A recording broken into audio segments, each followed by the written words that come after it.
Muy bien, hoy vamos a ver la clase de insuficiencia renal. Recuerden que cuando hablamos de insuficiencia nos referimos a la incapacidad por parte del organismo, en este caso lo que sería el riñón, por eso es insuficiencia renal, por mantener el equilibrio adecuado de sus funciones. ¿Cuáles son las funciones principales del riñón? Tener un equilibrio de lo que sería el procedimiento de los líquidos del cuerpo, de remover los residuos que se encuentran en la sangre y eliminar dichas toxinas que se pueden encontrar en la sangre. Este tipo de insuficiencia renal se puede clasificar como aguda o crónica. Primeramente vamos a empezar con lo que sería la insuficiencia aguda. Ok, cuando hablamos de insuficiencia renal aguda, nos referimos a la incapacidad de realizar la filtración glomerular, es decir, que se debe a un deterioro de la velocidad de la misma, como podemos ver aquí. Eso quiere decir que va a haber una disminución de la velocidad de la filtración glomerular en un periodo de tiempo variable, es decir, este periodo mayoritariamente puede ser corto, que puede significar pocas horas a días, y se caracteriza por pérdida de la hemostasia de electrolitos y fluidos. Por lo tanto, esto va a manifestarse en una incapacidad para excretar productos nitrogenados con su consciente acumulación en sangre, lo que se denomina azoemia.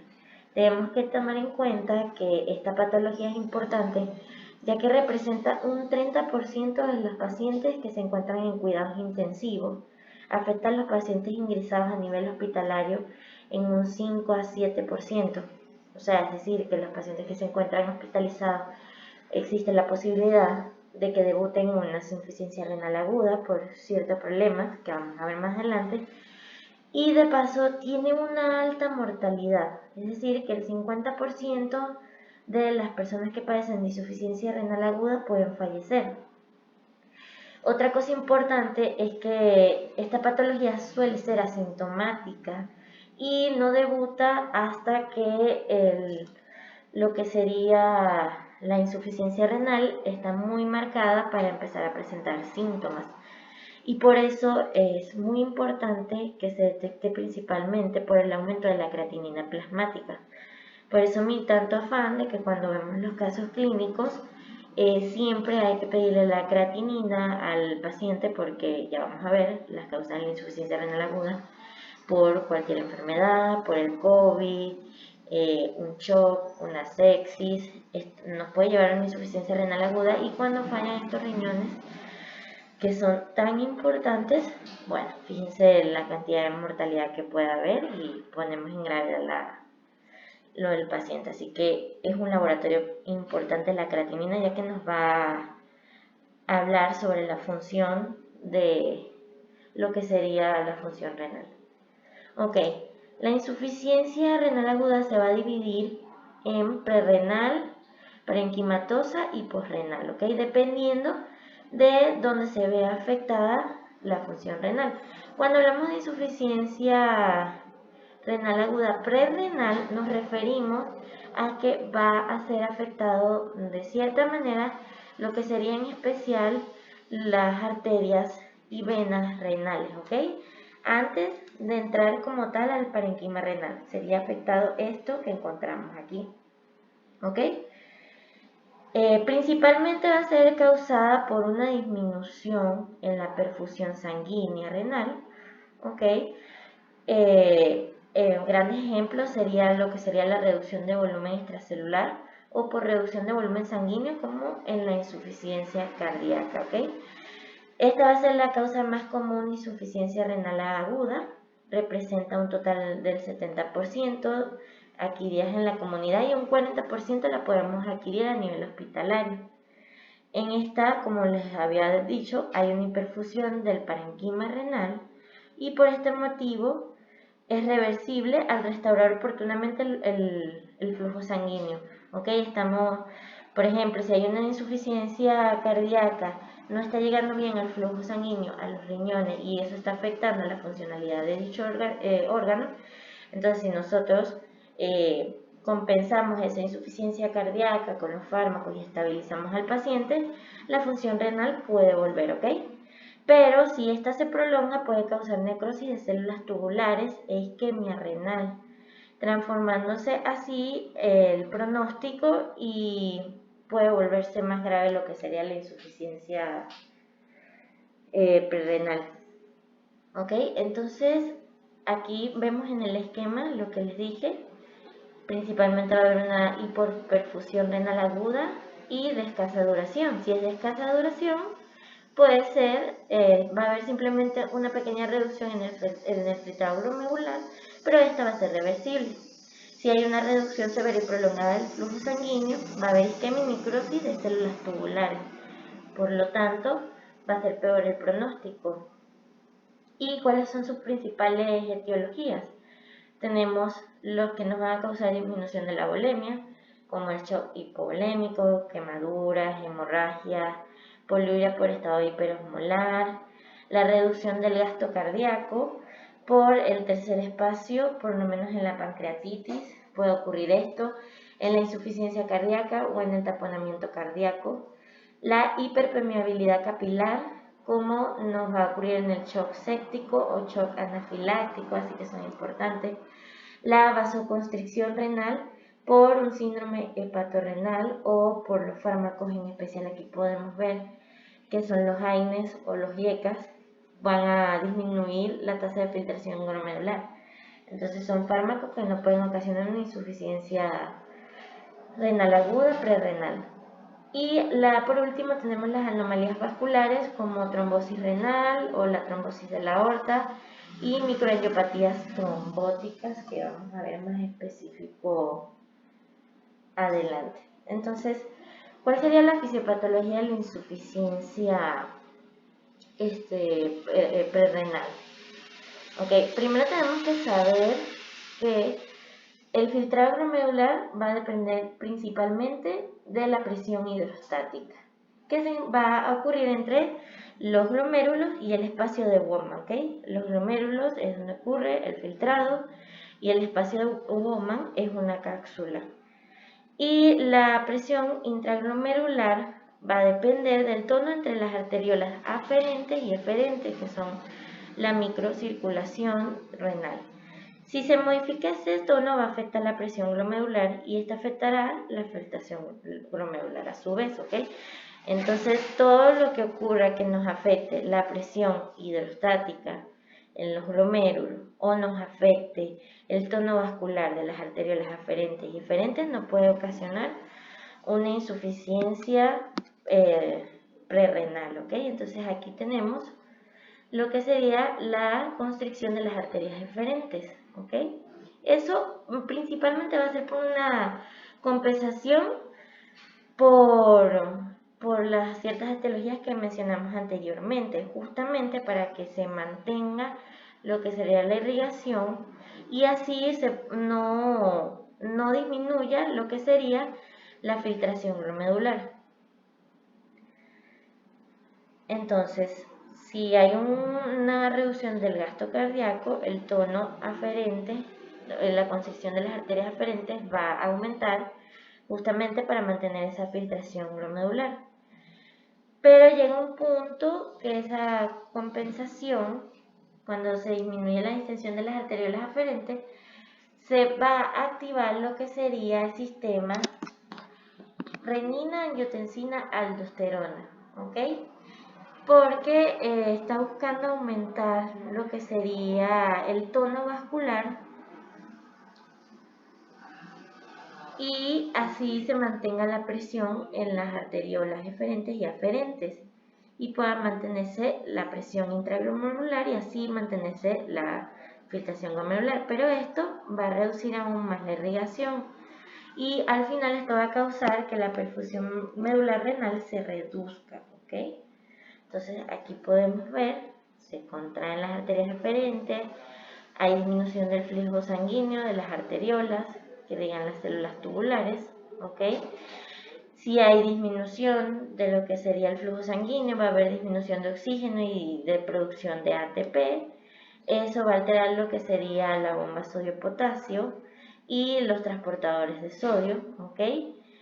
va a haber un impedimento en la reacción tubular de sodio, eso activa el eje renina-angiotensina-aldosterona y termina en isquemia y necrosis de células tubulares y dura demasiado tiempo, ¿ok? Entonces, si logramos corregir lo que sería la disminución de la volemia o del líquido extracelular, entonces podremos volver la insuficiencia renal aguda reversible. Ahora bien, tenemos la insuficiencia renal aguda parenquimatosa. Eso quiere decir que va a afectar como tal el riñón, ¿ok? El parenquima renal. Esta va a ser menos común porque se va a presentar en un 10 a 40% de los casos de insuficiencia renal aguda. Y va a estar dada por enfermedades más que todo inflamatorias que afectan directamente las estructuras del parenquima renal. ¿Ok? Algunos ejemplos son como la vasculitis, glomerulonefritis, la insuficiencia renal también asociada a medicamentos y tenemos en especial la necrosis tubular aguda que puede estar dada por isquemia, por hemólisis, drogas o toxina. Entonces, si vemos aquí puede ser afectada lo que sería el sistema glomerular. Puede ser afectado lo que serían los túbulos renales y sería tubular. Puede ser afectado el intersticio renal y puede ser afectado la microvasculatura renal, ¿ok? Como leemos aquí, por lo general la patología es desencadenada por una enfermedad inflamatoria o por procesos necróticos que preceden una isquemia o toxicidad. Entonces, cuando afectan lo que serían los glomérulos, mayoritariamente va a estar representada por lo que sería un síndrome glomerular. El síndrome glomerular puede estar dado, se puede presentar por síntomas de hematuria, ¿ok? Cuando hacemos el examen de orina no hay presencia de proteínas en orina, o sea, no hay proteinuria. Los glóbulos rojos suelen ser dismórficos y hay descamación de cilindros. Esto puede ser principalmente por una glomerulonefritis aguda, que es la causa principal de cuando se ven afectados los glomérulos. Tenemos el síndrome nefrítico que a grosso modo va a causar una hipertensión arterial, la insuficiencia renal aguda y va a haber presencia de hematuria, porque hay colapsos de capilares glomerulares. El síndrome nefrótico, a lo contrario del síndrome nefrítico, es porque hay presencia de proteína en orina masiva, hay disminución de la albúmina porque ya se está perdiendo la proteína por la orina.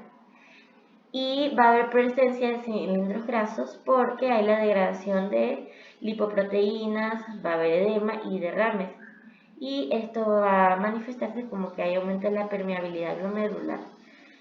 Y por último tenemos la glomerulonefritis rápidamente progresiva, que aquí se va a dar proliferaciones de células y van a causar la compresión en los capilares glomerulares. Y entonces aquí tenemos la cápsula de Bowman y vemos cómo por la proliferación de esas células se va a formar lo que sería una forma de luna, ¿ok? Y también va a estar afectado el glomérulo y nos puede llevar a una insuficiencia renal aguda. Recordemos que cuando hablamos de síndrome glomerular es porque dichos glomérulos se encuentran afectados y disminuye la filtración glomerular. Si hay disminución de la filtración glomerular, eso nos lleva a una insuficiencia renal aguda, ¿ok? Sí, es muy marcada. Ok, entonces sí, vamos a la segunda parte. Si la zona tubular de los riñones es afectada, entonces se va a dar por lo que se llamaría la NAT, que es la necrosis tubular aguda. ¿Ok? Cuando ella puede ser tóxica o puede ser isquémica. La tóxica puede ser endógena, por toxinas endógenas como ácido úrico, la mioglobulina, la hemoglobina y la bilirrubina, ¿ok? Si hay mucho acúmulo de estas sustancias, pueden dañar lo que serían los túbulos renales y disminuir el filtrado glomerular.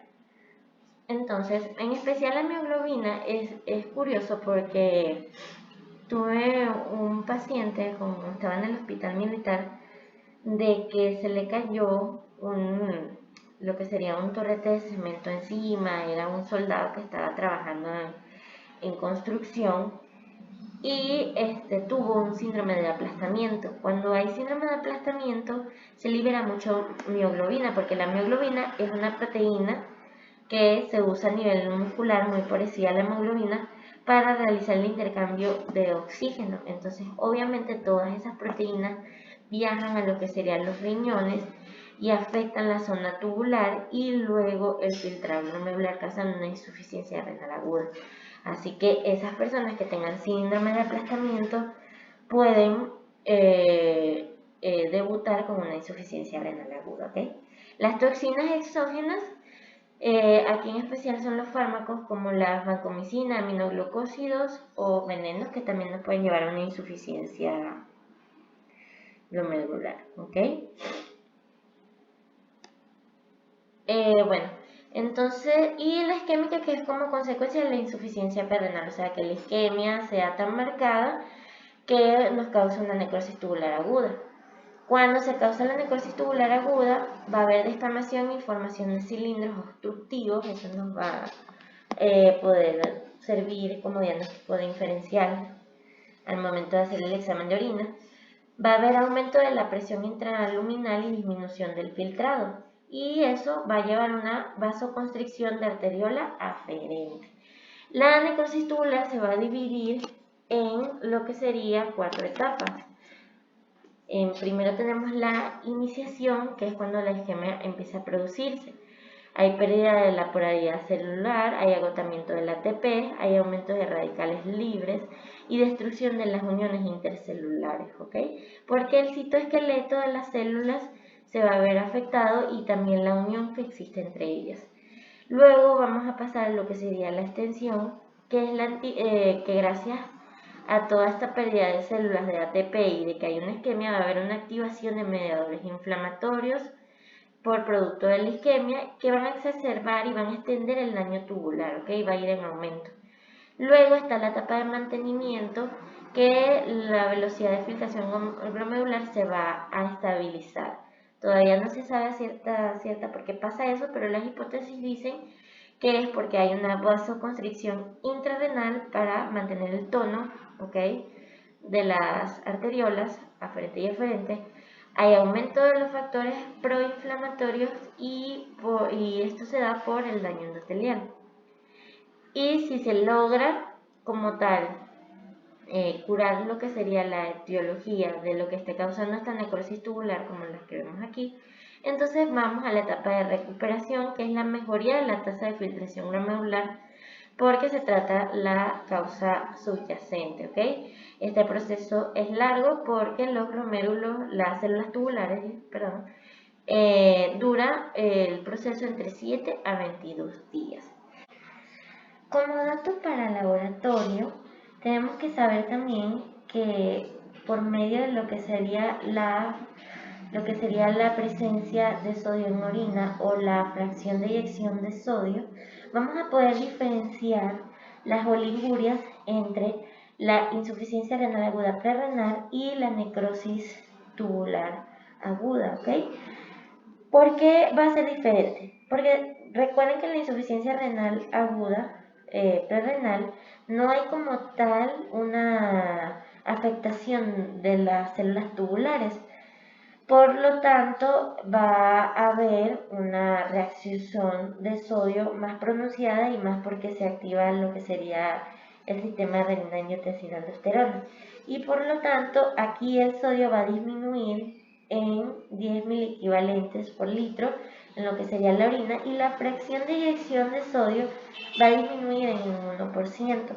En cambio, en la necrosis tubular aguda, valga la redundancia, las células tubulares se encuentran afectadas, no va a haber una buena retención de lo que sería el sodio, entonces se va a excretar por la orina y va a haber un aumento de 20 miliequivalentes, y en la fracción de eyección de sodio va a haber un aumento en un 1%. Esa es una forma para diferenciar la insuficiencia renal prerrenal de la necrosis tubular aguda o, bueno, la insuficiencia renal parenquimatosa de origen tubular, ¿ok? Bueno, aquí podemos ver como hay una obstrucción en lo que sería la parte de las células tubulares, hay daño de los túbulos, ¿ok? Y por eso hay descamación y va a haber presencia de lo que serían los cilindros obstructivos y no va a haber buena absorción de sodio.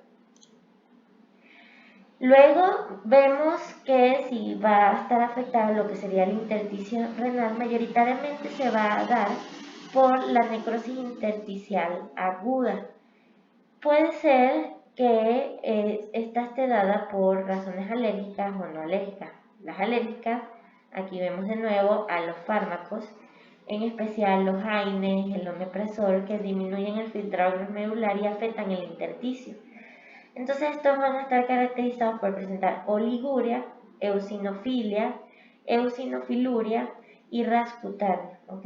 Pero cuando nos referimos a la eosinofilia y a la eosinofiluria, no son ni específicas ni sensibles a este tipo de patología, ¿ok? Así que ni las descarta ni las certifica. Hay que hacerse estudios, tiene que estar el antecedente de que el paciente consumió este tipo de fármaco y tiene que tener la clínica.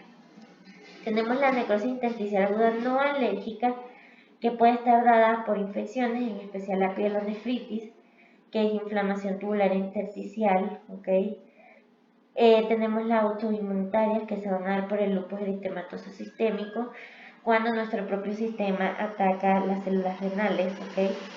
Y tenemos causas sistémicas, que es por enfermedades granulomatosas, por tubérculos, por sarcoidosis, ¿ok?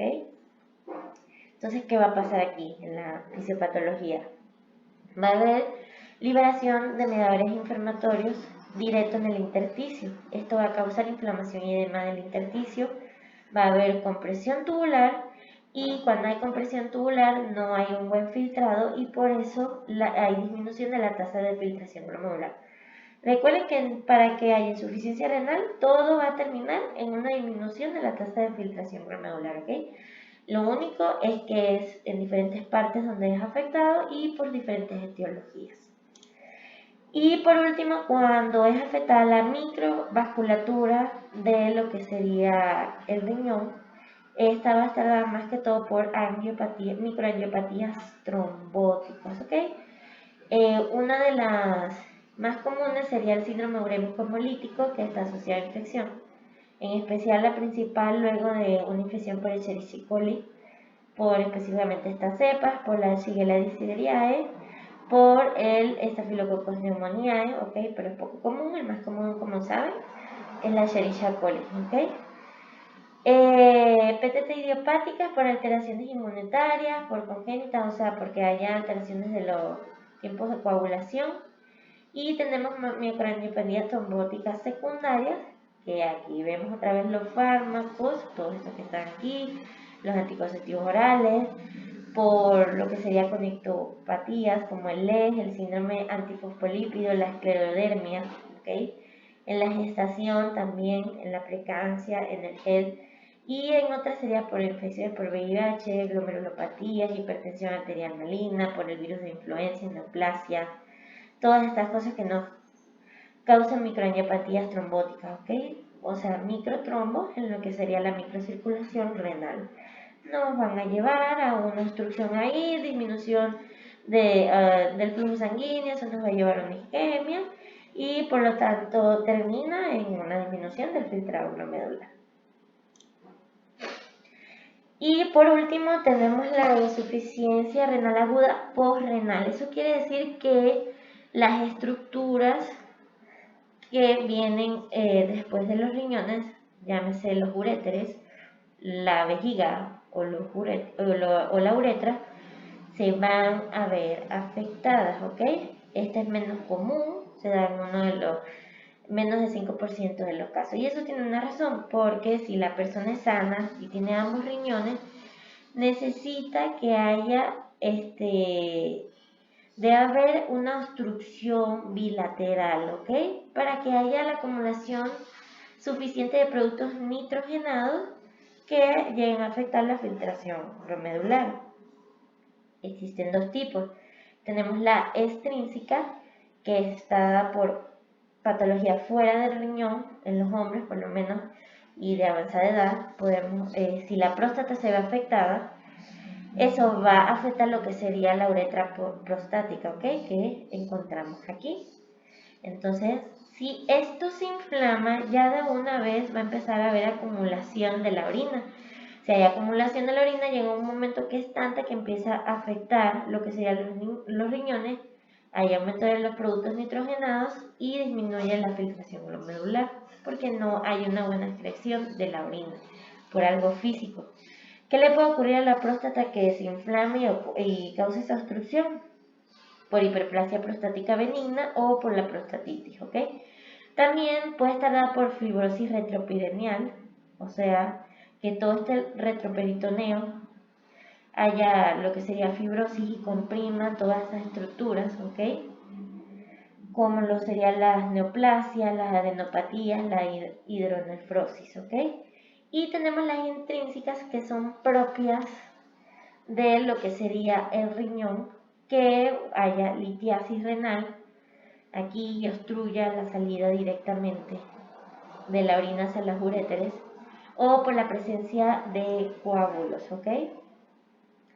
Eh, existe una excepción a la regla donde si le quitamos un riñón al paciente, nace nada más con un solo riñón y ocurre una de estas cosas, puede ocasionar con mayor probabilidad una insuficiencia renal postrenal.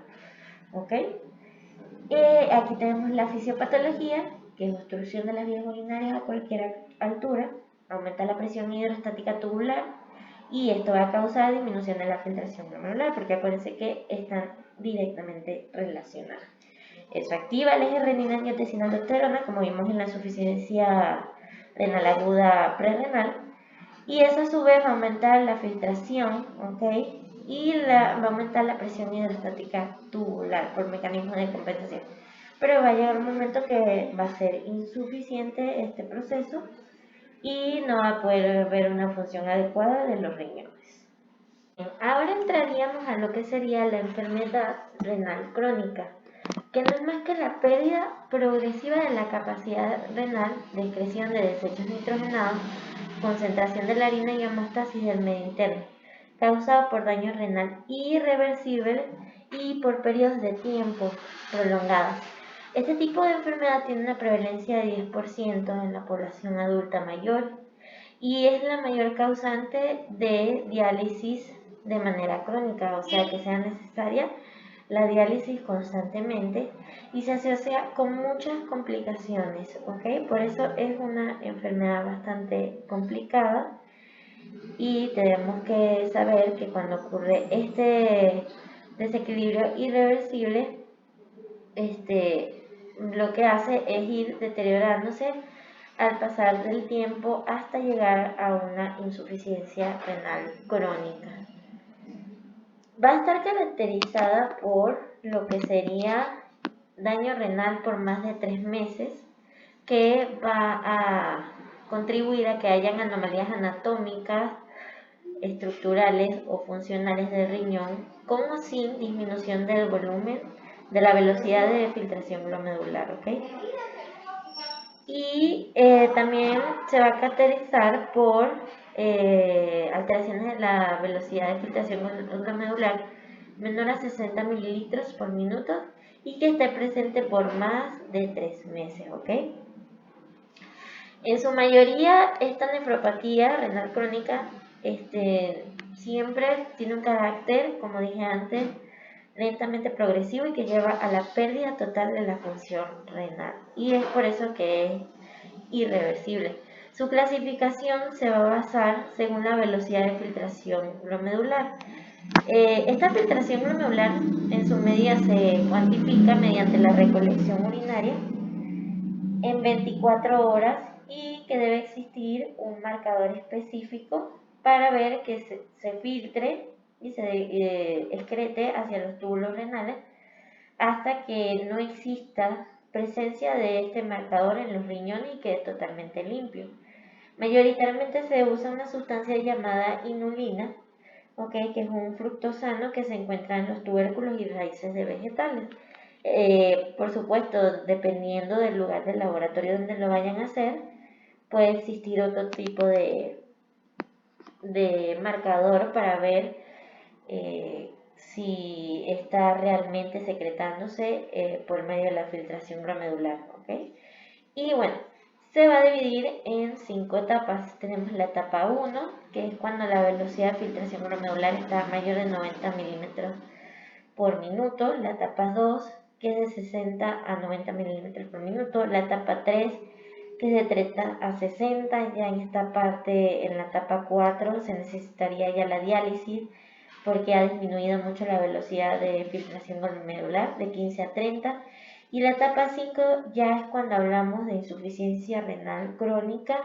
El paciente siempre va a necesitar diálisis y de paso lo más posible es que sea candidato para trasplante de riñón, ¿ok? Porque ya ese riñón está muy dañado. Si no existe la sustancia para medir para usarla como marcador, se puede utilizar lo que serían los niveles de creatinina y se usa esta fórmula donde se mide la creatinina urinaria, se multiplica por el volumen urinario diario en mililitros y eso se divide entre la cantidad de creatinina plasmática que tenga.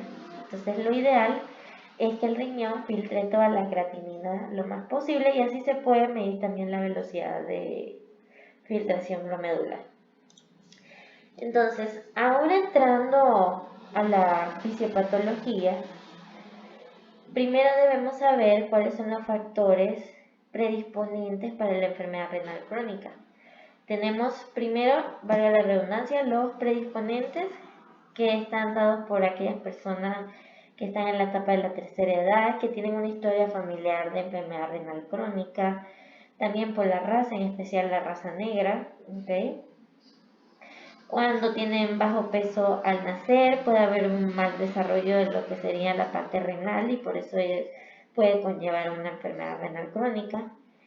También tenemos factores de iniciación, o sea, son aquellos factores que van a iniciar la enfermedad renal crónica y las principales son la diabetes mellitus, la hipertensión arterial, las infecciones, los trastornos autoinmunes, los cálculos o la listiasis renal. Y son cosas que si están mal controladas, siempre el riñón se va a ver más esforzado, no va a haber un buen equilibrio y nos puede llevar a la enfermedad renal crónica. Y por último tenemos los factores de progresión, o sea, que van a hacer que siga proyectándose la enfermedad renal crónica, como que haya una pérdida de proteína por la orina, de que haya un mal control de la hipertensión arterial y un mal control de la glicemia, es decir, que el paciente sea diabético, pero tenga un mal control, más enfermedad renal crónica va a haber, ¿ok? Entonces, entrando a lo que sería la fisiopatología, cuando existe alguno de estos factores de iniciación que reduzcan el número de unidades funcionales de las nefronas, lo que quede de las nefronas restantes va a ocasionar que haya una perfusión mayor de lo habitual en estas nefronas y por lo tanto va a aumentar la filtración individual y eso va a causar cambios anatómicos y funcionales para que esas nefronas se puedan adaptar a ese sobrerreflujo que está recibiendo y así poder mantener la función normal del filtrado glomerular. Así se va a dar lo que sería la hiperfiltración glomerular. Entonces, ocurre eso, entonces por lo tanto las nefronas restantes van a tener una mayor perfusión. Eso va a llevar al tono de arteriales aferentes y eferentes aumente. Eso también va a ocasionar hipertrofia e hiperplasia de túbulos renales, porque acuérdense que hay cambios anatómicos y funcionales que van a conllevar a que haya una hiperfiltración glomerular, como les mencioné antes.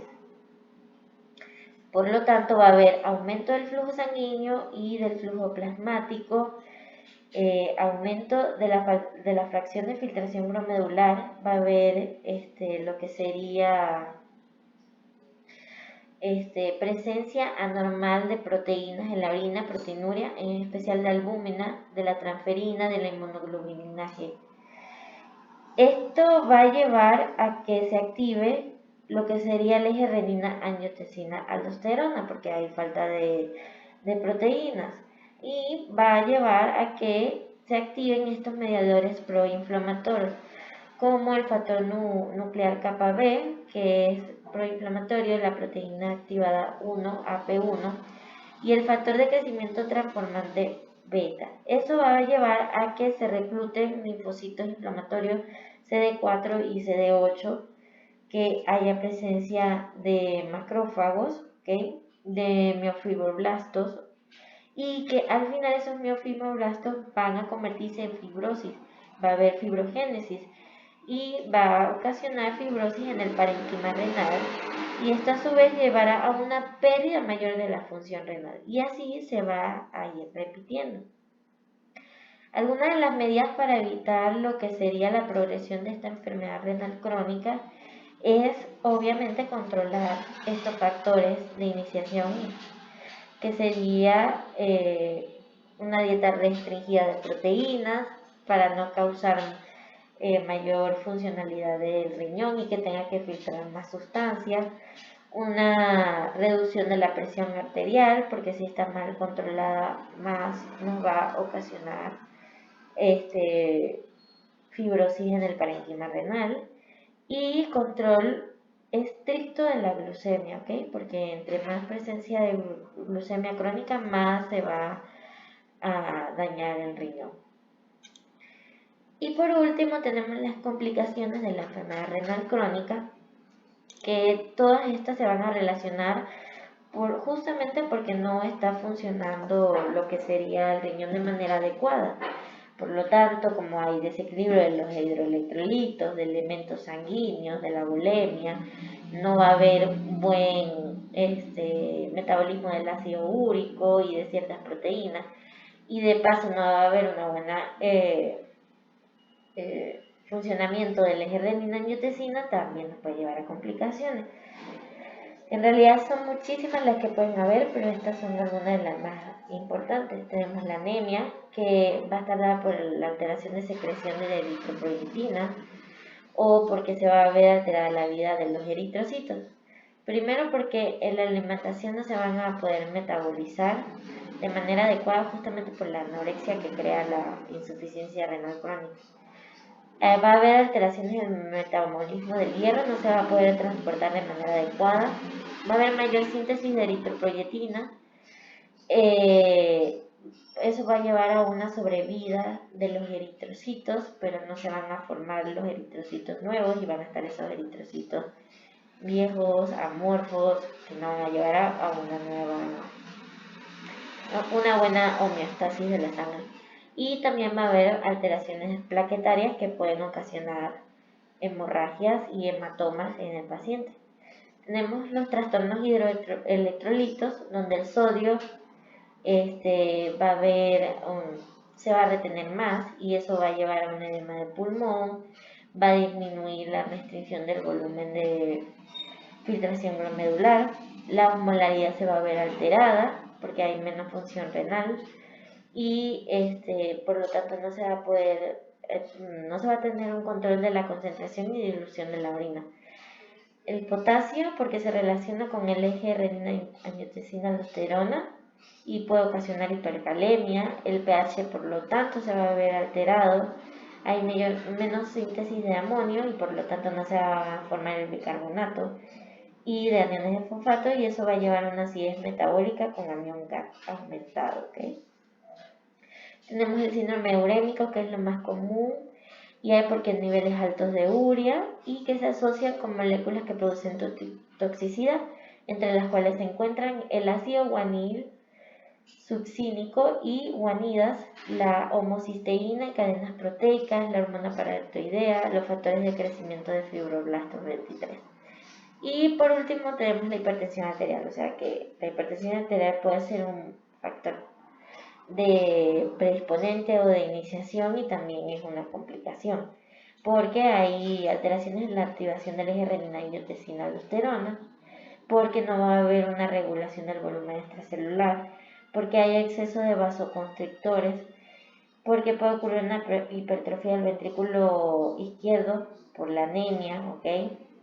Por la activación del eje de angiotensina-aldosterona y por la expansión de volumen extracelular.